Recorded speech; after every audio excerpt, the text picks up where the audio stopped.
उस जमाने से पवन का प्रथम एल्बम में मुझे गीत लिखने का सौभाग्य प्राप्त हुआ है। गीत लिखा, जब बच्चा को देखा तो मुझे दिल से लगा हुआ और मैंने प्रभु हनुमान जी से निवेदन, हमारे भाई अजीत सिंह हमारे पास आए हैं तो मेरा भी लाज बच जाए, ये बच्चा अपने मुकाम को, बेटा पवन को अपनी कलम से आशीर्वाद के रूप में गीत देते आया। दौर वो था कि जब टी सीरीज से बुलावा, इस दिन को कैसेट कंपनी में गाना है, तो बेटा आता था, अजीत भाई आते थे कि गाना हम लिखते थे। हमारे गांव से कमांडर पर हम गीत गांगी पर भेजते थे और यहाँ से गीत ले करके ज़्यादा श्रमजीवी गाड़ी से ही वो लोग जाते थे दिल्ली, हम भी जाते थे कभी कभी। उस दौर के गीतकारों को और गायकों को ढूंढ रहा हूँ जिस दौर में एक साथ बैठ करके लोग भोजपुरी गीत सुना करते थे। आज हमारे साथ एक ऐसे शख्स हैं जो पवन सिंह को पवन सिंह बनाए हैं। ये राइटर उस दौर जब पवन सिंह पहला एल्बम गाए थे उसमें भी इन्होंने गाना दिया था, और कौन गाना दिया था मैं इन्हीं से जानने का प्रयास करूंगा और पूरा जीवनी पवन सिंह के बारे में मैं आप लोगों को बताऊंगा। एपिसोड बाय एपिसोड लाऊंगा और पूरा कि पवन सिंह क्या हैं, कैसे हैं, उनका व्यवहार कैसा था, बचपन में वो कैसे थे, सारा कुछ मैं आप लोगों के सामने लाऊंगा और इन्हीं की जुबानी। चलिए मैं इनसे सीधे जुड़ता हूं। IBN 7 भारत में आपका स्वागत है। बहुत बहुत राउर अभिनंदन, स्वागत के रुआ हमरा के यहाँ पधरनी, दिल से साधुवाद कि यह भोजपुरी सेवक के यहाँ रुआ आईनी। हम रुआ लोगन के IBN 7 के तरफ से प्रणाम करत बानी, नमस्कार करत बानी कि आज भोजपुरी के क्षेत्र में इस चैनल के माध्यम से कुछ बोले के, कुछ सुने के, कुछ कहे के मौका मिला। मैं शुरुआत उस दौर से करना चाहता हूं कि जब पवन सिंह को लोग जानते नहीं थे। पवन सिंह को सिर्फ वही लोग जानते थे जो उनके आसपास रहने वाले थे। जैसे जोकहरी के लोग ले लीजिए या फिर इधर के ही लोग जानते थे कि हाँ ये पवन सिंह है। उनसे ज़्यादा तो शायद उनके चाचा को जानते थे, अजीत सिंह जी को, क्योंकि ये कहा जाता है कि वही उनको गायक बनाए हैं। और उन सबसे बड़ा योगदान जो रहता है किसी भी को गायक बनाने में गीतकारों का। लोग कहते हैं कि गीतकार नहीं रहेंगे तो फिर कोई रचयिता ही नहीं रहेगा, न गाना लिखा जाएगा। शुरुआत वहाँ से हम लोग करते हैं कि पवन सिंह से आप पहली बार कब मिले थे और कौन सा वो साल था? देखिए, मैं बताना चाहूँगा कि लोग तरह तरह की बातें करते हैं, हम सुनते हैं, देखते हैं तो मुझे हंसी भी आती है कि लोग जो जानता है उसके बातों को लोग नकारते हैं और नहीं जानने वाले लोगों के बातों को लोग सरीखे मानते हैं। सबसे पहले तो पवन हमारा बेटा है और पवन सिंह और उनके परिवार से न आज तक मुझे गीतकार और गायक का संबंध रहा। वो मेरा बेटा है। वो तीनों भाई हमको चचा कहता है। उनके चाचा अजीत भाई का हम लोग का भाईचारा संबंध है, पूरा परिवार से ही। तो सबसे पहले तो मैं गीतकार के लिहाज से नहीं, अपने बेटा के लिहाज से पवन सिंह से पारिवारिक संबंध हमारा था, आज भी है। मैं बताना चाहूँगा कि जब मैं आज पवन को देखता हूँ उस मंजिल पर, उस मुकाम पर, तो मुझे 20 साल पहले की वो बातें याद आ जाती है जब वो बेटा हमारे पास आ करके चाचा चाचा आजी कह करके वो हमारे आंगन, हमारे घर के अंदर तक जाता था।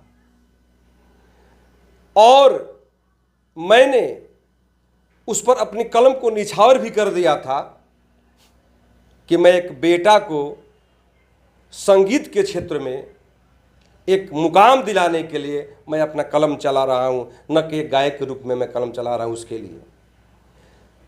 पवन जब पहला, उस ज़माने में इतना ऑडियो डिजिटल का ज़माना नहीं था, 1995 97 98 की बात है।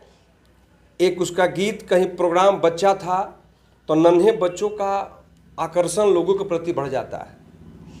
उसका गढ़वा साइड में कहीं कार्यक्रम हो रहा था, उसमें गीत गाया था वो, एक करिएबा चुप रह।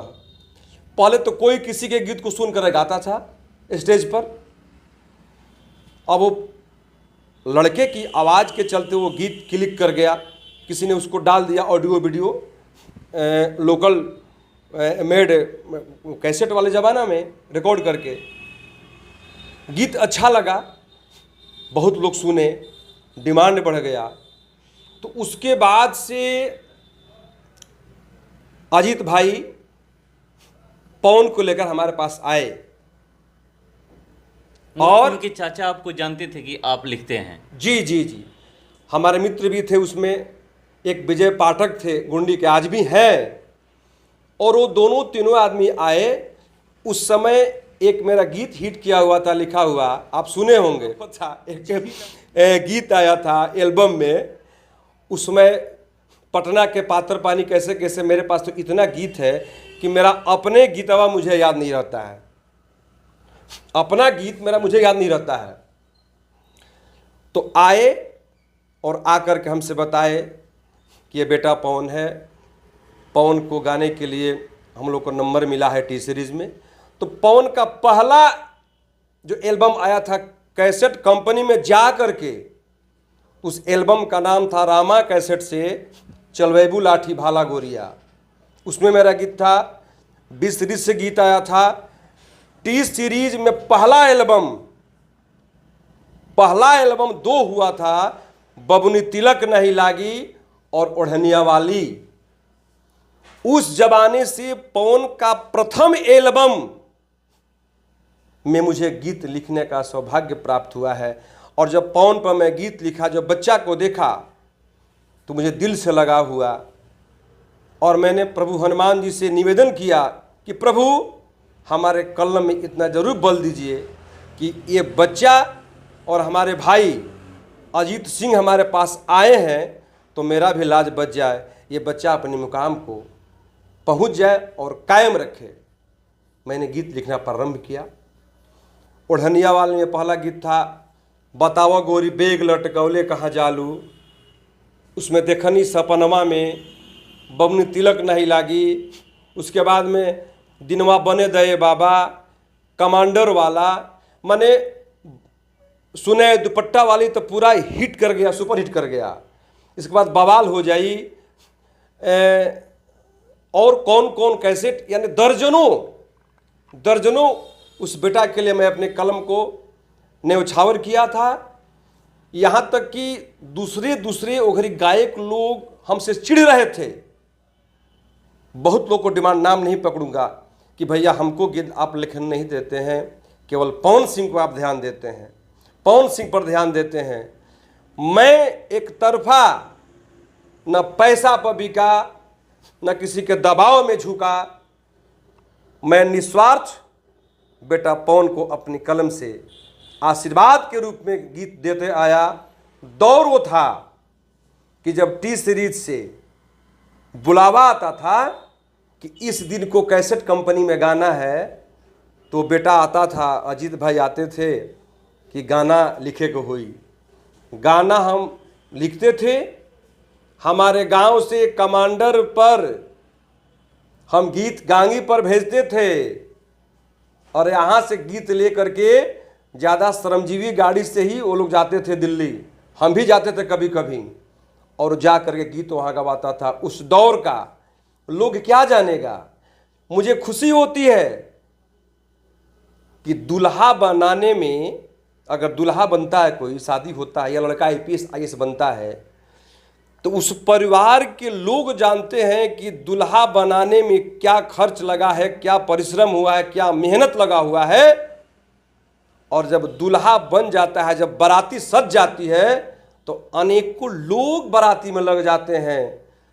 तो मैं पवन को दुल्हा बनाने में गायकी के क्षेत्र में एक मेरा भी छोटा सहयोग है, और दुल्हा बन जाने के बाद आज तो अनेकों गीतकार, अनेकों संगीतकार, अनेकों टेंडर लेने वाले लोग ही समझते हैं कि मैं ही पवन सिंह को सब कुछ किया। अच्छी बात है, लेकिन मैं गर्व से कहता हूं कि जिस बेटा के लिए मैंने कलम चलाया, वो बेटा हमारे सपना को साकार किया। और ध्रुव तारा की तरह जब देखते हैं उसके हम आगाज को ना टीवी पर, तो आंख से झरझर कभी माया की तरह भावुकता हम हो जाते हैं कि वही पवन है जो 20 साल के बाद चाचा के पास आता था और रात में लिट्टी चोखा खाता था और कहता था कि चाचा हमरा के गीत दो। हम कहनी कि बेटा ते आगे चमक जीवे, तब कहलस कि चाचा चमकब त तहार बेटा नाम करी। आज हमरा बहुत सब बात याद बहू, लोग पूछेला कहेला, आज हमरा खुशी होला जब बेटा के देखीला। तो हम पवन के मैं बात कर रहा था, ये पहला एपिसोड है और मैं लगातार 2-4 जितना भी होगा मैं बातें करके आप लोगों के सामने लाऊंगा। और आप लोगों को अगर पसंद आए करिएगा ज़रूर कि कौन कौन से वो पवन सिंह के फैन हैं जिनको हमारी बातें पसंद आ रही है। फिलहाल इस पर इतना ही, बने रहिए हमारे साथ। नमस्कार।